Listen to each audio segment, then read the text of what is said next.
பெரிய கேப் ஆயிடுச்சு. ஒரு 1 மந்த் கிட்ட வீடியோ எதுவுமே போடலை. கொஞ்சம் ட்ராவல், அப்புறம் உடம்பு சரியில்லை, நிறைய ஃபங்க்ஷன்ஸ் அட்டென்ட் பண்ண வேண்டியது இருந்துச்சு. அதனால் போட முடியாமல் போயிடுச்சு. இதுக்கப்புறம் நெக்ஸ்ட் மந்த்லேருந்து ரெகுலராக வீடியோ போட்டுருவோம். இன்றைக்குரிய தாட் ஃபார் த டே: சகோதரர்கள் ஒருமித்து வாசம் பண்ணுவது எத்தனை நன்மையும் எத்தனை இன்பமுமானது. லாஸ்ட் மந்த் நிறைய கல்யாணம் இருந்துச்சு, ஞானஸ்தானம் இருந்துச்சு, நிறைய ஃபங்க்ஷன் இருந்தது. அது எல்லாத்தையுமே நான் அட்டென்ட் பண்ணும்போது நிறைய ரிலேஷன்ஸை ரொம்ப நாள் கழித்து பார்க்குறதுக்கு ஒரு சான்ஸ் கிடச்சிது. ரொம்ப சந்தோஷமாக இருந்தது. பழைய காரியங்களை ரிவைண்ட் பண்ணி அவங்கள்ட்ட பேசும்போது ரொம்ப சந்தோஷமாக இருந்தது. உங்களுக்கு அந்த மாதிரி ஏதாவது ஃபங்க்ஷன்ஸ் இல்லைனா ஏதாவது ஒகேஷனில் ஃப்ரெண்ட்ஸ் ரிலேஷன்ஸை மீட் பண்ணுறதுக்கு சான்ஸ் கிடச்சிதுன்னா மேக்ஸிமம் உங்களால் எவ்வளோ ட்ரை பண்ண முடியுமோ அதை அட்டென்ட் பண்ணுங்கள். அட்டென்ட் பண்ணி அவங்களெல்லாம் மீட் பண்ணுங்கள். மீட் பண்ணும்போது உங்களுக்கும் ஒரு சந்தோஷமாக இருக்கும், அவங்களுக்கும் ஒரு சந்தோஷமாக இருக்கும். ரிலேஷன்ஷிப்பை பில்ட் பண்ணுற மாதிரி இருக்கும். அது வந்து எப்போவுமே நம்மளுக்கு நல்லது. இன்றைக்கி குக்கிங்கில் நம்ம என்ன பார்க்க போகிறோம்னா, குடல் குழம்பு சிம்பிள் அண்ட் ஈஸியாக எப்படி பண்ணிடலான்னு பார்ப்போம். இதோட மெத்தட் பார்த்திங்கன்னா கொஞ்சம் டிஃப்ரெண்ட்டாக இருக்கும் நாங்கள் பண்ணுறது. ஆனால் அது டேஸ்ட் வந்து ரொம்ப அருமையாக இருக்கும். சிம்பிள் மெத்தட் தான். குடலை க்ளீன் பண்ணுறது கொஞ்சம் டைம் ஆகும். அதுக்கப்புறம் நம்ம அந்த குடலை வந்து மசாலா எல்லாமே போட்டு தான் வேக வைப்போம். அதனால் குடல் வேகிறதுக்கு ஒரு 40 to 45 நிமிஷம் ஆகும். டேஸ்ட் அருமையாக இருக்கும். இட்லிக்கு வச்சு சாப்பிட்டா அருமையாக இருக்கும். ரைஸுக்கும் சூப்பராக இருக்கும். ரைஸு, குடல் குழம்பு, குடல் ஃப்ரை வச்சு சாப்பிட்டிங்கன்னா அடிப்பொலி டேஸ்ட்டில் இருக்கும். இதே மெத்தட் ட்ரை பண்ணி பாருங்கள். ரொம்ப நல்லது. குடலோட பெனிஃபிட்ஸ் எல்லாத்துக்குமே தெரியும். ரொம்ப நல்லது. அது நம்ம நல்லா க்ளீன் பண்ணி எடுத்துட்டோன்னா ஒரு வாடை இருக்காது. நம்ம போடுற மசாலாவுடைய ஃப்ளேவர், டேஸ்ட்டு பக்காவாக இருக்கும். இந்த மெத்தடை ஃபுல்லாக ஃபாலோ பண்ணுங்கள். இந்த கண்டென்ட் பிடிச்சிருந்துச்சுன்னா வீடியோவை லைக் பண்ணுங்கள், ஃப்ரெண்ட்ஸுக்கு ஷேர் பண்ணுங்கள், சேனலுக்கு சப்ஸ்கிரைப் பண்ணுங்கள். நம்ம வீடியோக்குள்ளே போகலாம். ஆட்டு குடல் வாங்கிட்டு வந்துட்டோம். நல்லா இலையில மடித்து கொடுத்துருக்காங்க. இதை எடுத்து நம்ம நல்லா க்ளீன் பண்ணணும். அவங்க க்ளீன் பண்ணியிருக்க ரொம்ப க்ளீன் பண்ணியிருக்க மாட்டாங்க. அதனால் நம்ம நல்ல ஒரு பாத்திரத்தில் போட்டு நல்லா க்ளீன் பண்ணணும். பார்த்திங்கன்னா ஆட்டு குடல் கூட அந்த நுரையீரலும் சேர்த்து தான் கொடுத்தாங்க. எல்லாத்தையும் சேர்த்து தான் வாங்கிட்டு வந்திருக்கேன். நல்லா க்ளீன் பண்ணுவோம். முதல்ல நல்லா ஒரு கையளவுக்கு நல்லா உப்பு எடுத்துக்கோங்க, கல் உப்பு. அதை போட்டு நல்லா விரவணும். இது கூட நம்ம மஞ்சப்பொடி ஒரு 1.5 ஸ்பூனு இல்லை 2 ஸ்பூன் கூட சேர்த்துக்கோங்க. சேர்த்து நல்லா பிசையணும். முதல்ல அந்த கல் உப்பு, மஞ்சள் பொடி இந்த குடலில் எல்லா இடமும் வர மாதிரி நல்லா இருத்தி பிசைங்க. நல்லா பிசைஞ்சிட்டு இதை வந்து நம்ம க்ளீனாக கழுவணும். அப்போ தான் அந்த குடலில் உள்ள கொஞ்சம் அந்த ஸ்மெல்லு எல்லாமே போகும். நம்ம வைக்கிற குடல் குழம்பு ரொம்ப டேஸ்ட்டாக இருக்கும். அதனால் நல்லா கழுவிடுங்க. நல்லா பிசைஞ்சு எடுத்துட்டோம். இப்போ வந்து இதில் நம்ம தண்ணி ஊற்றி நல்லா கழுவிடுவோம். தண்ணி ஊற்றுனதுக்கப்புறமும் நல்லா பிசைஞ்சு நல்லா கழுவணும். அப்போ தான் அதில் உள்ள எல்லா அழுக்கு, சின்ன சின்ன இது இருக்கும், எல்லாமே போகும். நல்லா இருத்தி பிசைங்க. நல்லா இருத்தி பிசைஞ்சிட்டு இதே மாதிரி ஒரு 4 தடவை நம்ம பண்ணணும். இப்போ நம்ம தண்ணியை வடிச்சிட்டு நல்லா பிசைஞ்சி தண்ணியை வடிச்சிட்டு அதுக்கப்புறம் இன்னொரு தண்ணி அதே மாதிரி நல்லா இருத்தி பிசைஞ்சி நம்ம அதை கொட்டிட்டு அதுக்கப்புறம் இன்னொரு 2 தடவை இதே மாதிரி நம்ம ப்ராசஸ் பண்ணால் தான் நல்லா க்ளீன் ஆகும் குடல். இப்போ நம்ம முடிச்சாச்சு. அதை வந்து நல்லா வடித்து எடுத்துருவோம். வடித்து எடுத்துட்டு திருப்பி இதை இன்னொரு தடவை நம்ம க்ளீன் பண்ணணும். நல்லா பார்த்துக்கோங்க. இது வந்து 3 தடவை நம்ம க்ளீன் பண்ணியே ஆகணும். அதனால் அப்போ தான் நல்லாயிருக்கும். பாருங்கள், நான் 4 தடவை க்ளீன் பண்ணிட்டேன். க்ளீன் பண்ணதுக்கு பிறகு பாருங்கள் நல்லா சுத்தமாக இருக்குது. இந்த மாதிரி இருக்கணும். இந்த மாதிரி இருந்தால் தான் நம்ம குடல் குழம்புனாலும் குடல் ஃப்ரைனாலும் நல்லா டேஸ்ட்டாக வரும். நல்லா கழுவிட்டோம். இருந்தாலும் வெந்நீரில் ஒரு தடவை நல்லா நம்ம அலசி எடுத்துட்டோன்னா அதில் உள்ள எல்லா வாடையும் போயிடும். அதனால் கொஞ்சம் தண்ணி நல்லா கொதிக்க விட்டுட்டு அதில் நல்லா பபுள்ஸ் வந்த உடனே நம்ம இந்த குடலை எல்லாத்தையும் உள்ளே போட்டு கரெக்டாக 30 செகண்டில் 1 நிமிஷம் நல்லா கிண்டி விடுங்க. கிண்டி விட்டுட்டு அந்த தண்ணியை வந்து நம்ம நல்லா வடிச்சிருவோம். இப்படி நம்ம தண்ணி வடிக்கிறதுனால இந்த குடலில் உள்ள சத்துலாம் போயிருமேன்னு நீங்கள் நினைக்க வேண்டாம். நம்ம கரெக்டாக ரொம்ப நேரம் வைக்க போகிறது இல்லை, அவிக்கிற மாதிரி இல்லை.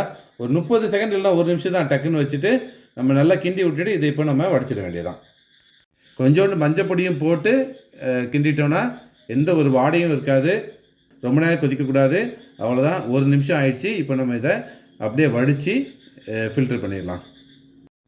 நல்லா வடித்து எடுத்துருவோம். இப்போ பார்த்திங்கன்னா நல்லா வடித்ததுக்கப்புறம் நம்ம குடல் வந்து சூப்பராக கழுவி ரெடி பண்ணியாச்சு. இப்போது குடல் குழம்பு பண்ணுறதுக்கு ஒரு பெரிய கடாயை எடுத்துக்கோங்க. நீங்கள் பண்ணுற சைஸுக்கு ஏற்ற மாதிரி கடாயை எடுத்துக்கோங்க.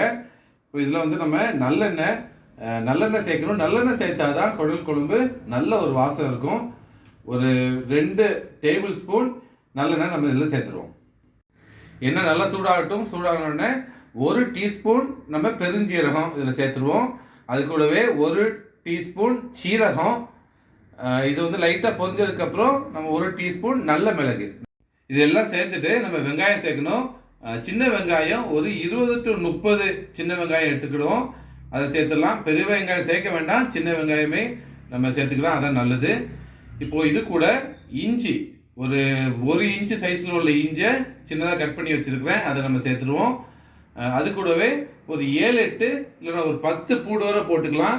இந்த குழம்பு பார்த்தீங்கன்னா பூடு ஜாஸ்தியாக இருக்கணும், இஞ்சி கம்மியாக இருக்கணும். அப்போ தான் குடல் குழம்புக்கு நல்லாயிருக்கும். இதை நல்லா வதக்குவோம். இது எல்லாத்தையும் நம்ம மசாலாவாக நம்ம பேஸ்ட் பண்ண போகிறோம், அதனால ரொம்ப வதங்கணும்னு இல்லை. ஆனால் இந்த வெங்காயம் வந்து அந்த ஒரு கண்ணாடி பதம் வர்ற வரை நம்ம லைட்டாக வதக்குவோம்.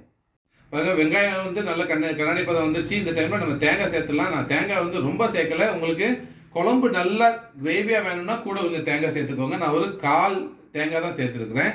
இதையும் போட்டு நம்ம நல்லா ஃப்ரை பண்ணுவோம். இது நல்லா வதக்குனதுக்கப்புறம் நம்ம மிக்சியில் நல்ல ஒரு பேஸ்ட்டாக ஆறுனதுக்கப்புறம் நல்ல ஒரு பேஸ்ட்டாக நம்ம அரைக்கணும். அதனால கொஞ்சம் வதக்கிக்கிடும்.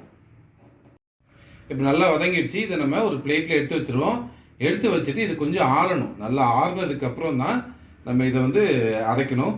இப்போ இது கூடவே நம்ம கொஞ்சோண்டு பட்டை ஒரு 1 இன்ச்சு சைஸில் உள்ள பட்டை ஒன்று, ஒரு 5-6 கிராம்பு, ஏலக்காய் 5-6 ஏலக்காய். இதை வந்து எண்ணெயில் போட்டு நிறைய பேர் வதக்குவாங்க. ஆனால் இப்படி பச்சையாக போட்டு அரைக்கும் போது தான் அதோட வாசம் வந்து நல்லாயிருக்கும். இதெல்லாம் ஆறுனதுக்கப்புறம் நல்லா மிக்சியில் மையாக அரைச்சிட்டு வந்துடும். அதே கடாயில் கொஞ்சம் எண்ணெய் இருக்குது, இதே நம்ம யூஸ் பண்ணிக்கலாம். இதில் வந்து நம்ம 2 வெங்காயம் நான் சேர்த்துருக்குறேன், 2 பெரிய வெங்காயம். நீங்கள் சின்ன வெங்காயம் வேணும்னா ஒரு 20-30 சின்ன வெங்காயத்தை வச்சு பண்ணாலும் குழம்பு ரொம்ப நல்லாயிருக்கும்.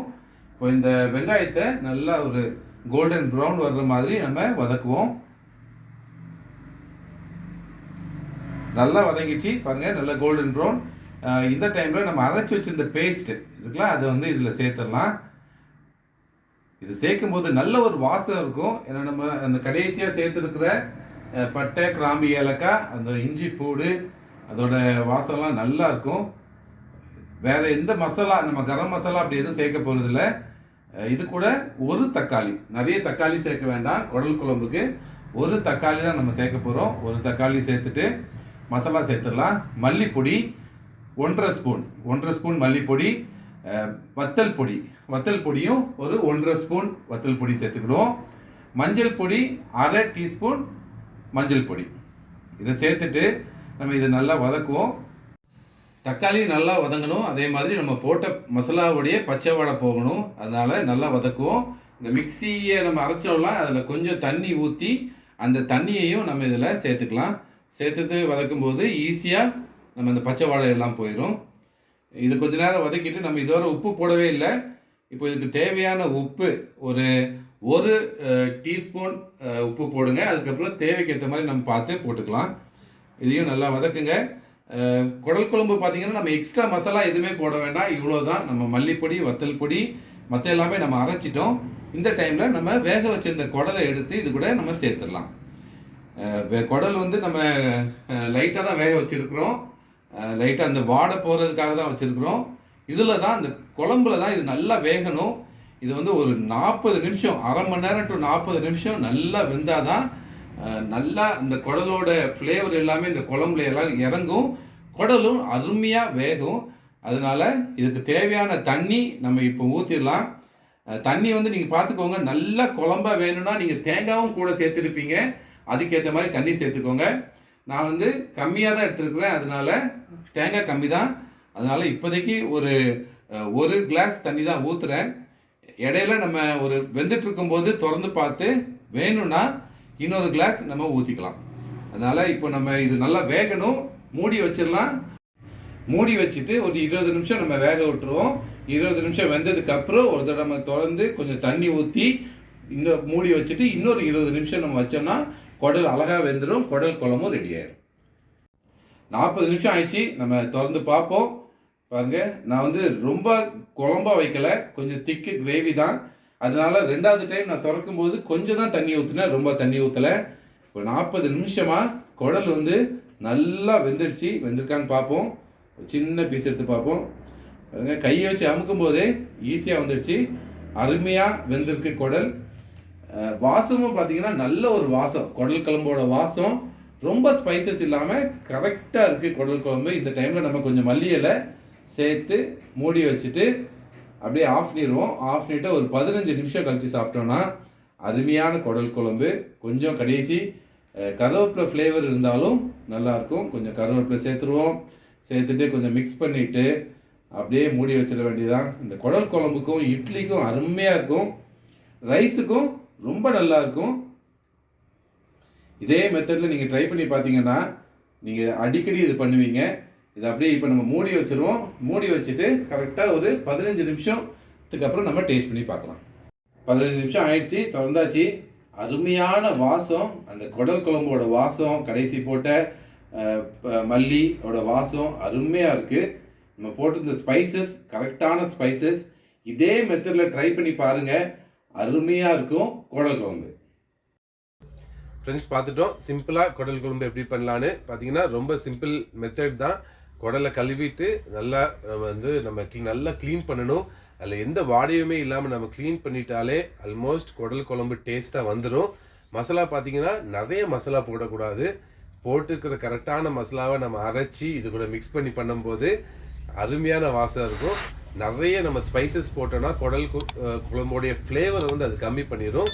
கரெக்டான ஸ்பைசஸ் கரெக்டான மசாலா போட்டால் தான் குடல் குழம்பு அருமையாக இருக்கும். இதே மெத்தடில் கட்டாயம் ட்ரை பண்ணுங்கள், ஃப்ரெண்ட்ஸுக்கு ஷேர் பண்ணுங்கள், சேனலுக்கு சப்ஸ்கிரைப் பண்ணுங்கள். நம்ம அடுத்த வீடியோவில் பார்க்கலாம்.